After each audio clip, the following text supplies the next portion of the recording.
Bore da iawn i chi gyd a chroeso cynnes i'r gwasanaeth. Diolch yn fawr iawn i chi gyd am ymuno ni eto y Sul hwn. Mae'n hyfryd i gael eich cwmni chi. Gadewch i ni offrymu gweddi dros Wcrain. Gweddiwn. Ein tad yr hwn wyt yn y nefoedd. Wrth i ni feddwl am ein cyfeillion yn Wcrain. Gofynnwn ni ti gysuro'r rhai sydd mewn ofn am ei bywyd ac am fywyd i Ceraint. Bydd gyda'r rhai sy'n galaru. Newid galon yr rhai sy'n mynnu trais ac ymosodiad, a llenwa'r weinwyr gyda doethineb. Cynnau yno ni eto gariad am gymydog ac angerdd dros gyfiawnder. Clyw ein gweddi, yn enw Iesu Grist. Amen.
Fi yw'r wir wynwydden, fy nhad yw'r gwynllanwr. Mae ef yn torri pob cangen ddiffrwydd arnaf I ffwrdd, ond yn tocio bob cangen ffrwythlon yn lan, mwyn iddyn nhw gynhyrchu mwy o ffrwyth.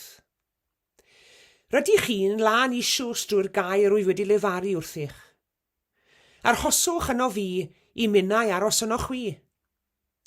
Os nad arhoswch chi yno fi, fedrwch I ddim ffrwytho ddim mwy nag y gall y gangen ffrwythlo os nad yw i'n aros yn y wynwydden.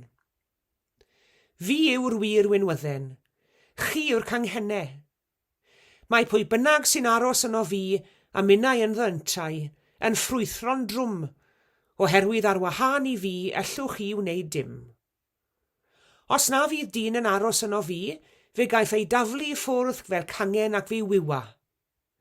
Mae'r canghennau cryn yn cael eu casglu at ei gilydd, eu taflu ar y tân a'i llosgu. Os arhoswch yno fi am geiriau i yn aros yno chi, gofynnwch am beth y fynwch ac fe cewch. Dyma sut y gellir dangos gogoniant fy nhad trwy i chi ffrwytho'n heleth a bod yn ddisgyblion i mi. Rwy i wedi'ch caru chi yn union fel mae'r tad wedi fy ngharu i. Rhaid i chi ddalu aros yn fy nghariad. Os gwnewch chi fyddhau i'm gorchmynion, fe arhoswch yn fy nghariad, fel e gwnes i fyddhau orchmynion fy nhad, ac aros yr wyf yn ei gariad ef. Rwyf wedi dweud hyn wrthoch i chi gael ynoch fel llawenydd ac i'ch llawenydd fod yn gyflawn. Dyma fy ngorchymyn i chi, cerwch eich gilydd, yn union fel rwy fi wedi'ch caru chi. Y cariaf mwyaf y medr dyn i ddangos tuag at ei ffrindiau yw rhoi fywyd drosyn nhw. Rydych chi'n gyfeillion i mi, os gwnewch chi fyddhau i'm gorchmynion. Wna fi mo'ch galwch chi'n weision mwyach, oherwydd dyw'r gwas ddim yn gwybod beth mae feistir yn ei wneud. Fe'ch gelwais chi'n gyfeillion, oherwydd rwyf wedi rhoi gwybod i chi am bopeth a glywais gan fy nhad.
Wel, heddi ni'n mynd i barhau ar gyfres o fyfyrdodau yn seiliedig ar y darn hwn o gelf sydd i'w weld mas yn Ninas Venice.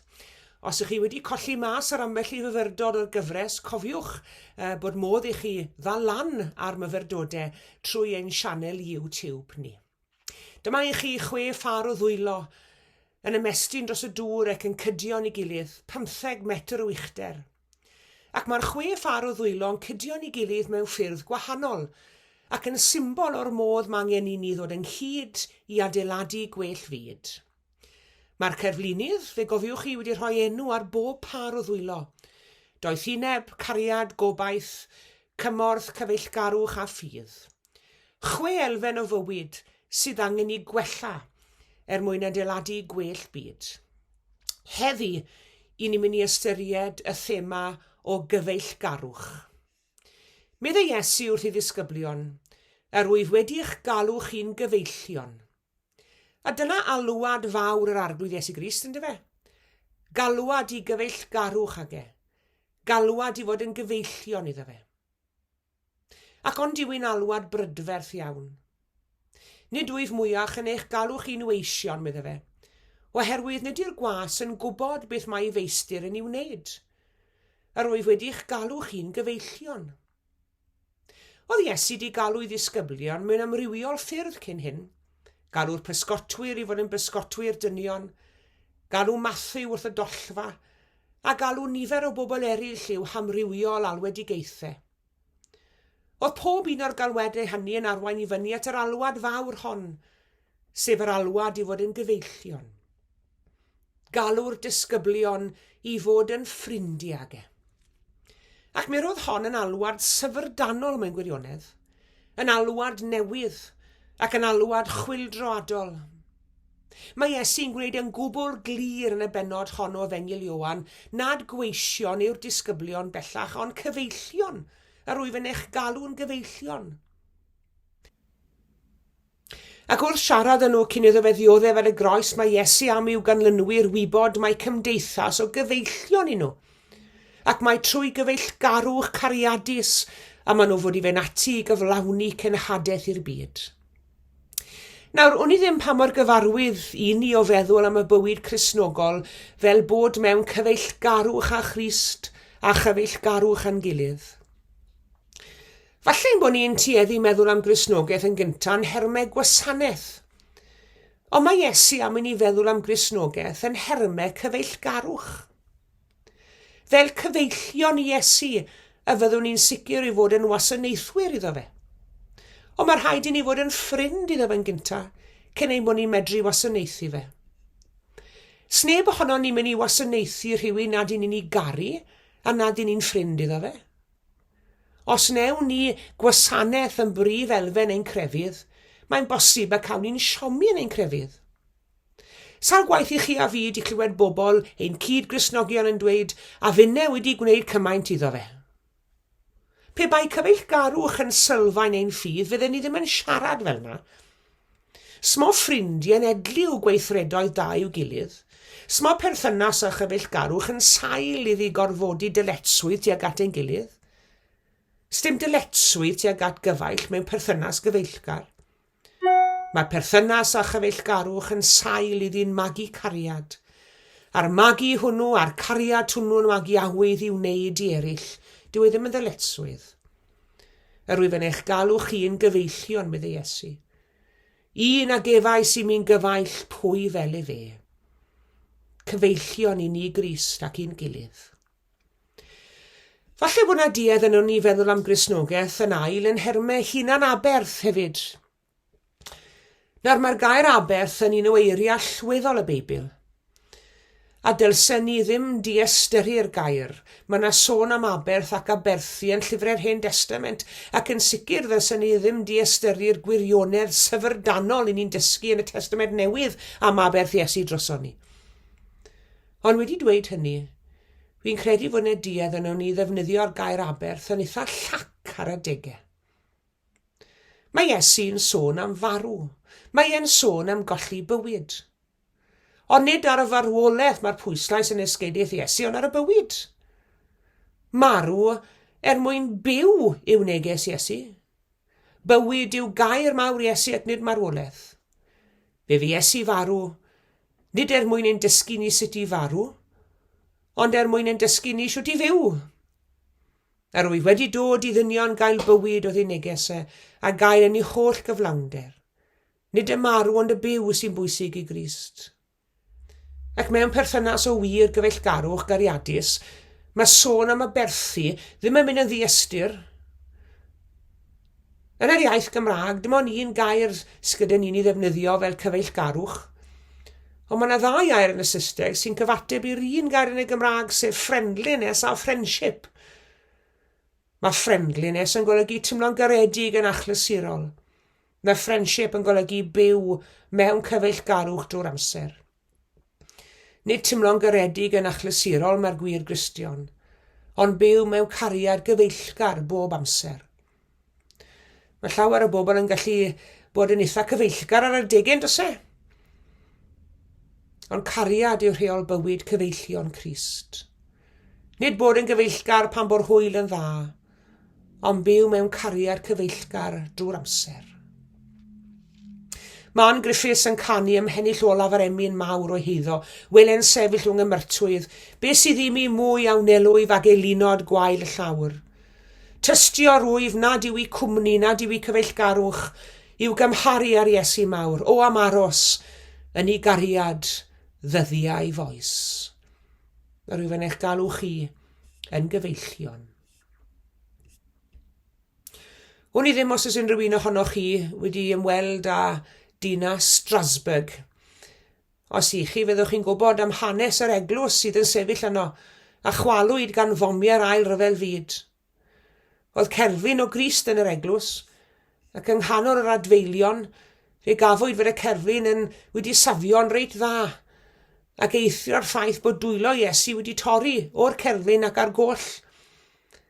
Ac bod carflunydd enwog wedi cynnig creu dwylo newydd i'r cerflun, fe wrthodwyd i gynnig, ac mae'r cerflun o Grist di-ddwylo i weld heddi yn yr eglwys newydd a godwyd yn lle'r un a ddinistrwyd yn Strasbourg. Be mae'n ddweud wrthoch chi a fi tybed? I fi mae'r cerflun yn dweud bod yn disgwyl i ni'r addolwyr i gyflawni ar ran Iesu yn dyfe, i fod yn ddwylo iddo fe yng ngrym ein cyfeillgarwch ag e. A'i cyfeillgarwch a Christ yw'r peth pwysica yn ein bywyd ni tybed. Odyn ni eriod wedi styried yr alwad Gristnogol fel galwad i fod yn gyfeillion i Grist. Mi ffeindies ffrind pan nad oedd byw ond baich. Mi ffeindies un i bwyso ar ei fraich. Ond am fod i gariad ef yn parhau o ddydd i ddydd, fe ffydd sydd yn ymgryfhau. Pan fyddo'r byd greulonaf yn ei loes, mi wn y gaf ei help i gario'r groes. Mi ffeindies ffrind, a gwn y bydd i chwi yn ffrind ddiffail, fel y mae'n ffrind i mi. Y mae Crist yn ein galw i gyfeillgarwch ag e heddi. Yn ein galw i weld a dychymyg ffyddiog a glân yr alwad o hyd, a'i gael yn gyfaill i fyw. Rwyf yn eich galw chi'n gyfeillion. Amen.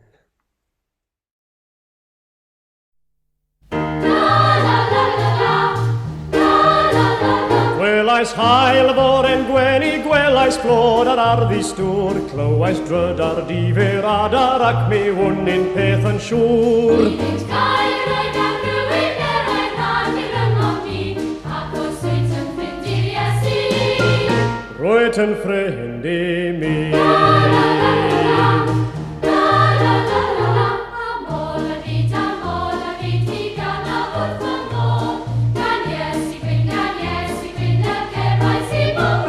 Gwelais blander dydd yn gwawrio, clywais mri y moroedd maith. Gwelais wanwyn ar ei orau ac mi wn mai dyma'r ffaith. Bydd gair oed ar rhywun oedd nad i'r ymwni, ac o swyt yn ffrind i'r Iesu. Rwyt yn ffrind i mi.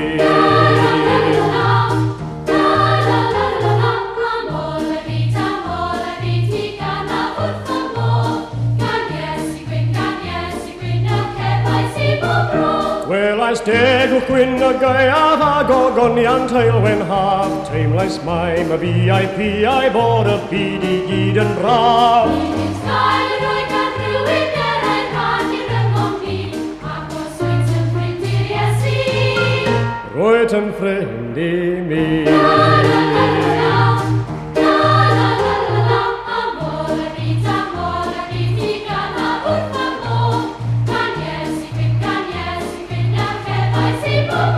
Gwn beth ad yw cariad cyfaill dyna wnaeth yr Iesu ei hun. Fe ddaeth gobaith, fe ddaeth cysur trwy fy ngyrhed ym Aberdeen.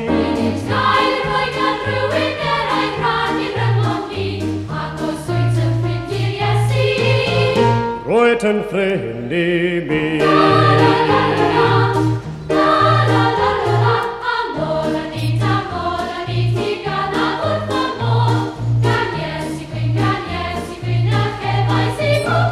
Gwelais hael y foren gwenu, clywais flodau'r arddi stwr, clywais dryd ar y difyr adar ac mi hwn un peth yn siŵr. Gael yr oed gan rhywun ein rhan i'r rhyngom ni, ac os wyt yn ffrindiau Iesu. Roedd yn ffrind I mi.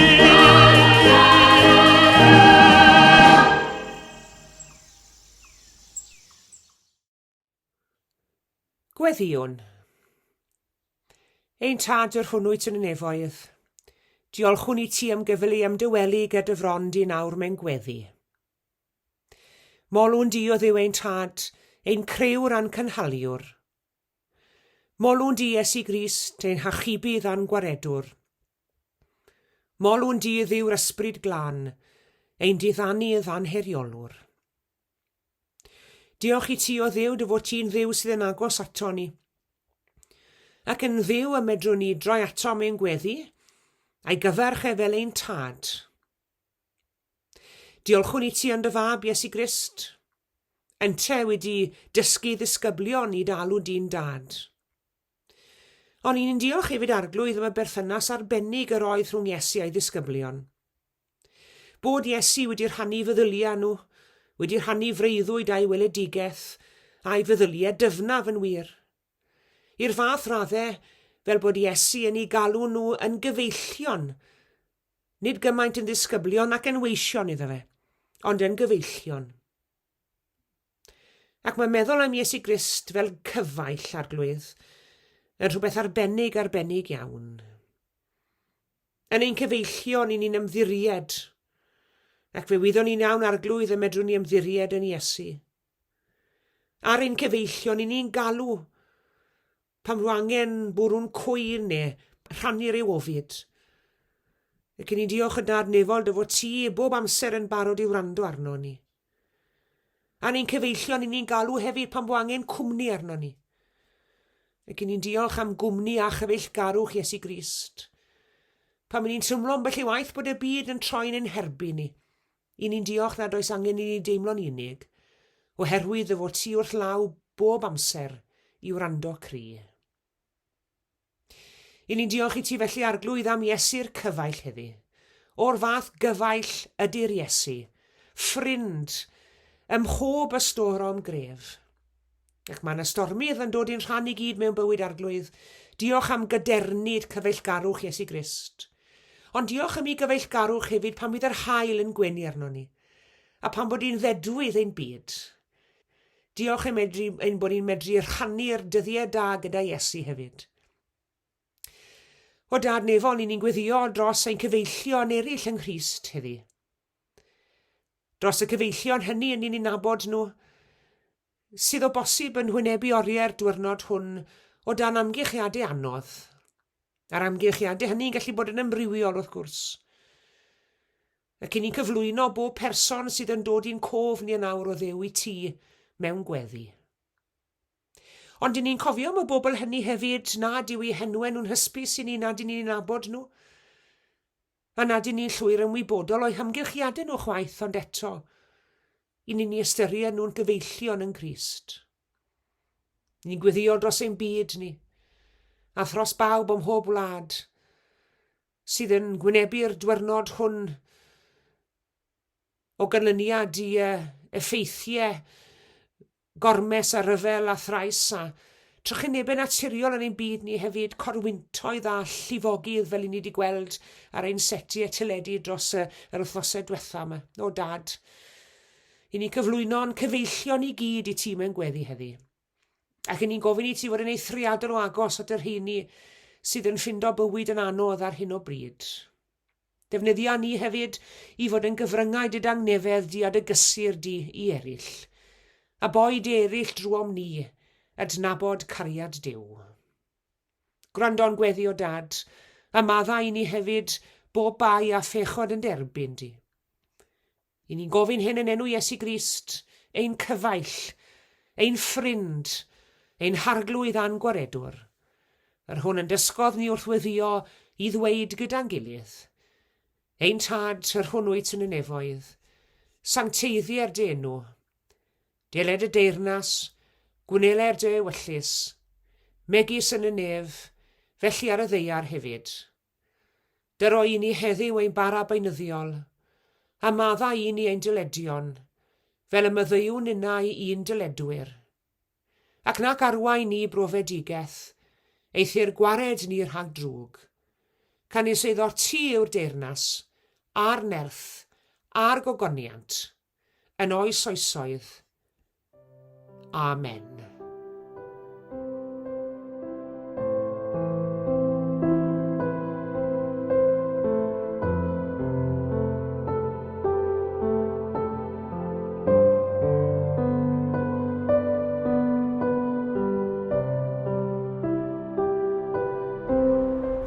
Diolch yn fawr iawn i chi gyd am eich cwmni yn yr oedfa heddi.